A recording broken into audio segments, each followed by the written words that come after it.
Hi there, this is Caleb Wade, creator of Titans and voice of Zephyr Drake. I claim no ownership of any DC Comics characters included in this completely fan-based audio project.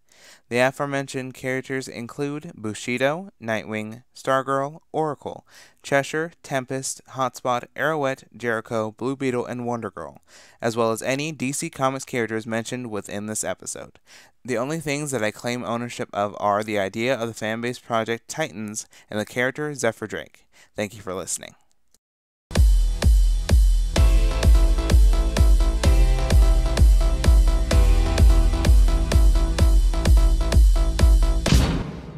Interior Stealth Jet 2, Night.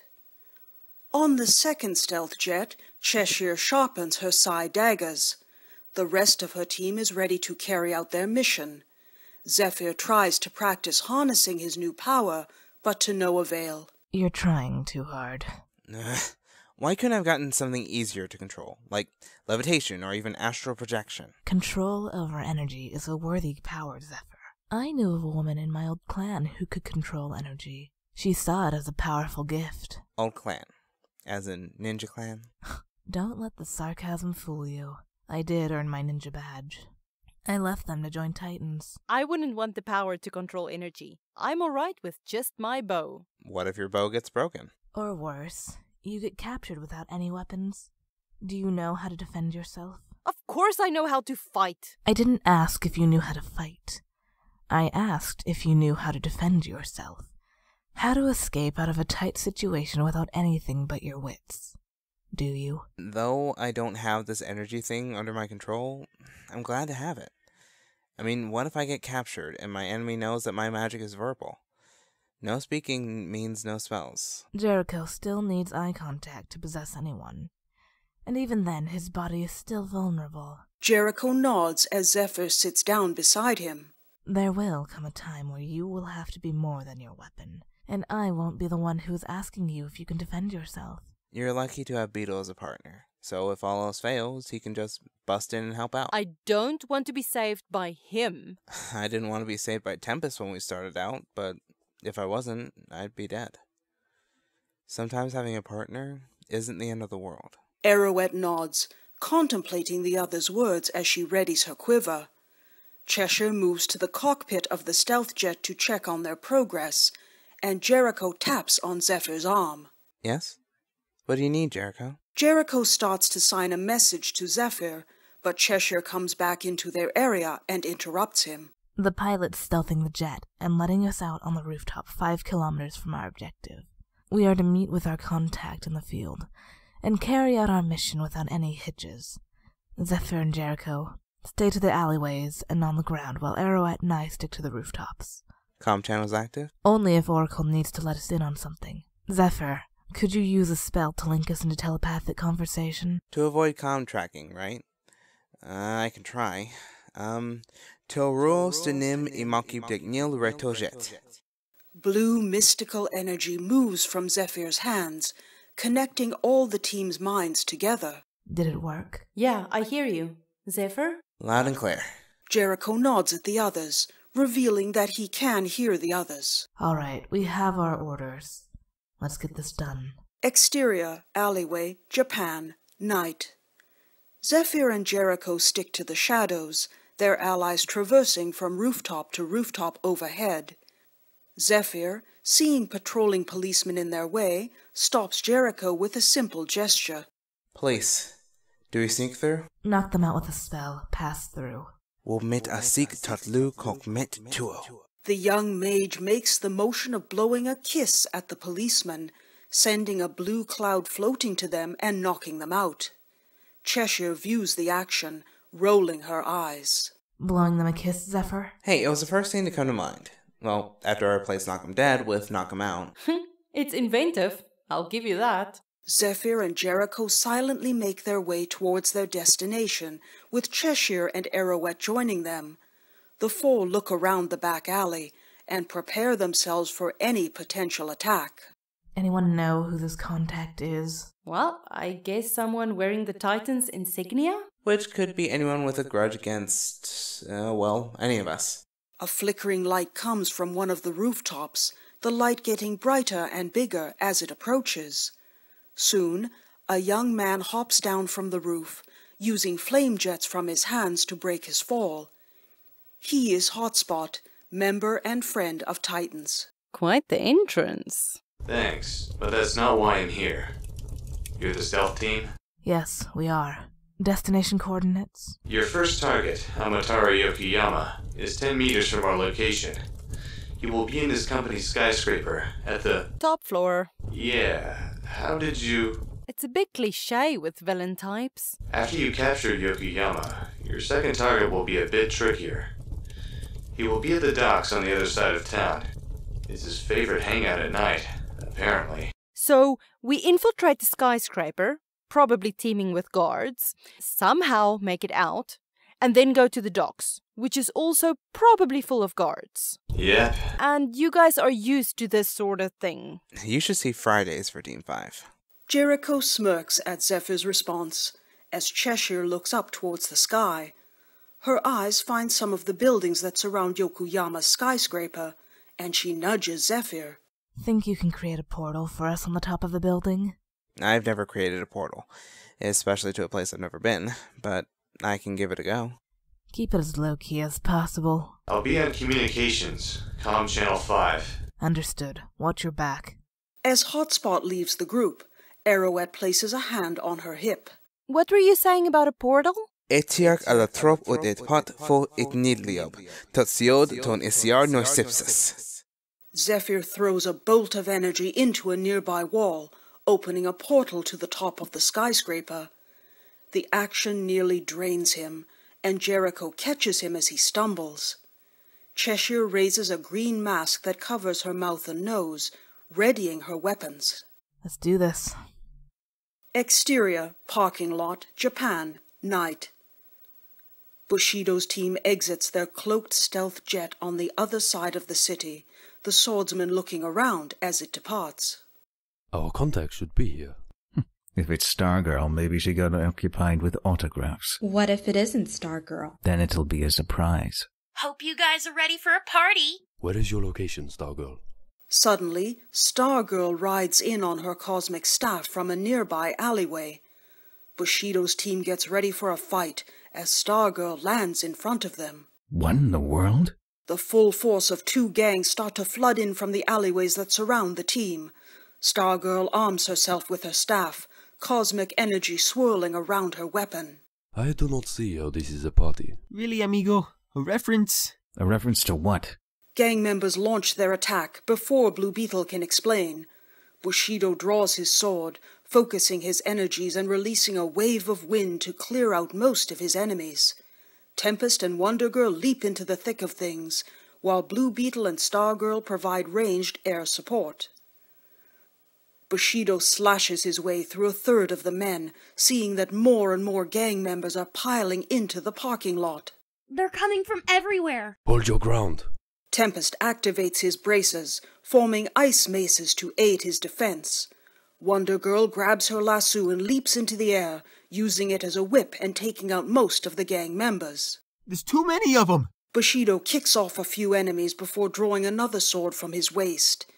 He spins the weapons around in his hands in a masterful manner, and stands back to back with Tempest and Wonder Girl. Keep fighting. We will not allow them to defeat us. Trust me, they're not taking me down. Let's end this. Exterior, Yokoyama skyscraper, Japan, night.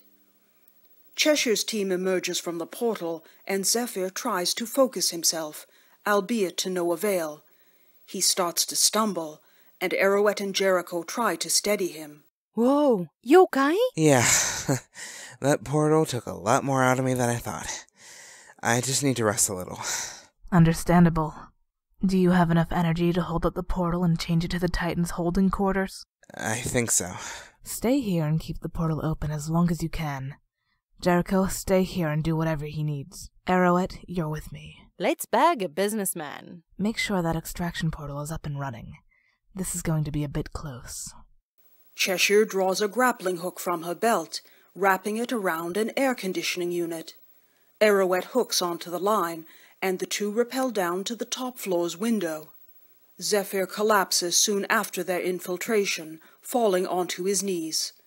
Jericho kneels beside his teammate and visibly shows his worry. I'm okay. I'm fine. Just sit down.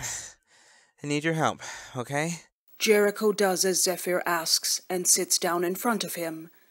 Zephyr exhales and holds his hands out to the mute hero. Place your hands in mine and focus your energy. I'll need a little bit of it to keep the portal going. Jericho closes his eyes and Zephyr does the same.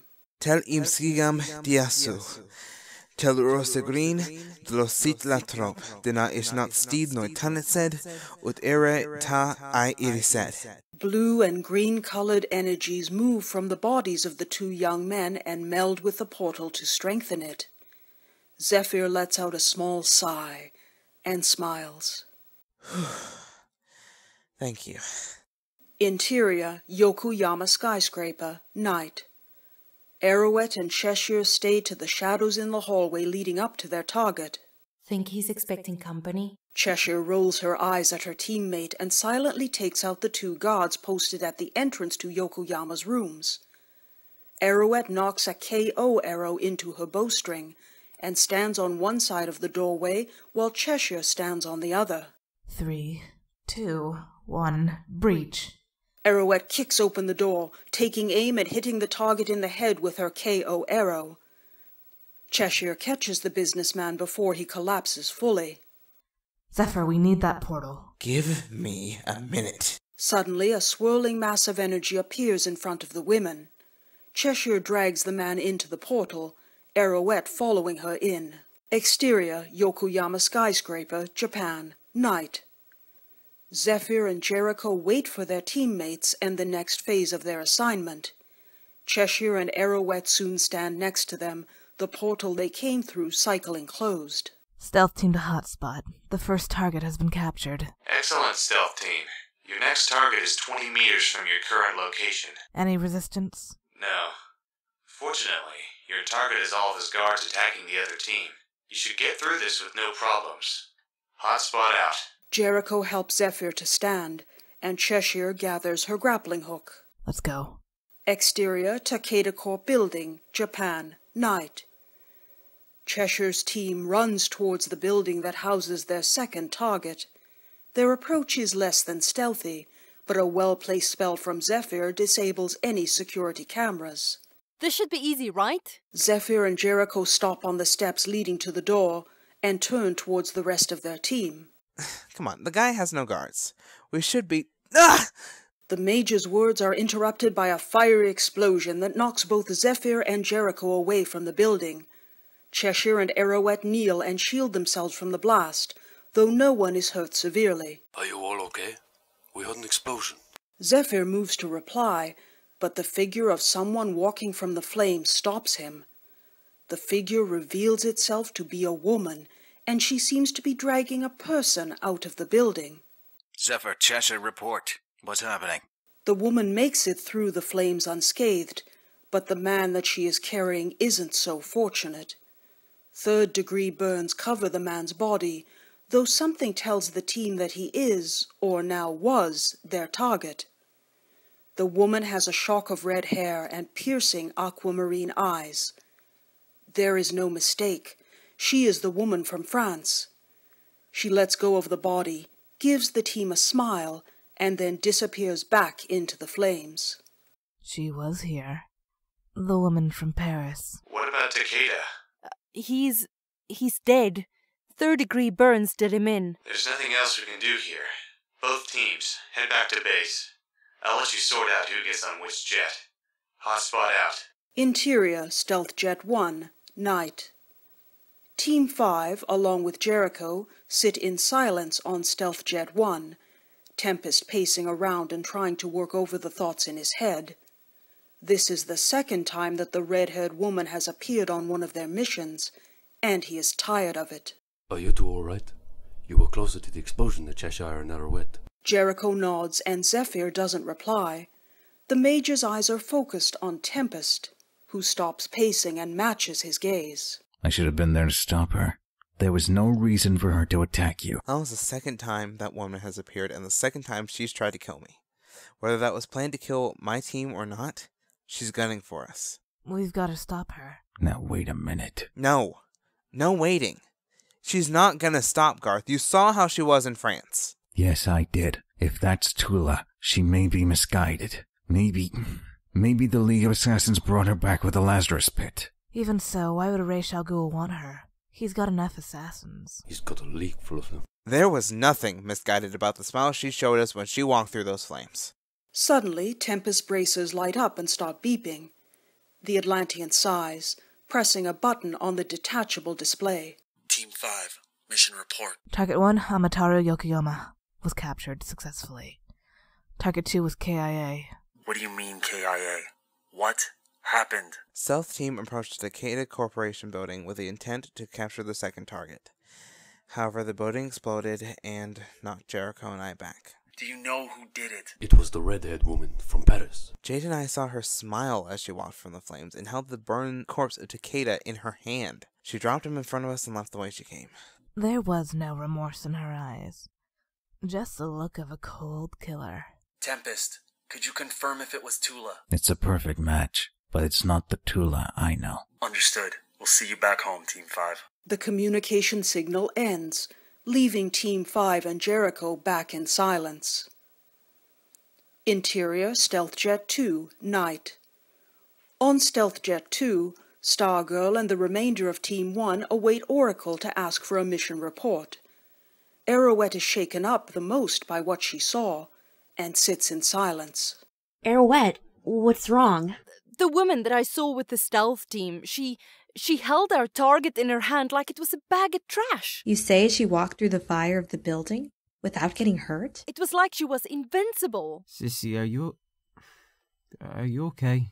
I mean, if you want to talk about it... No, I don't want to talk about it. At least not right now.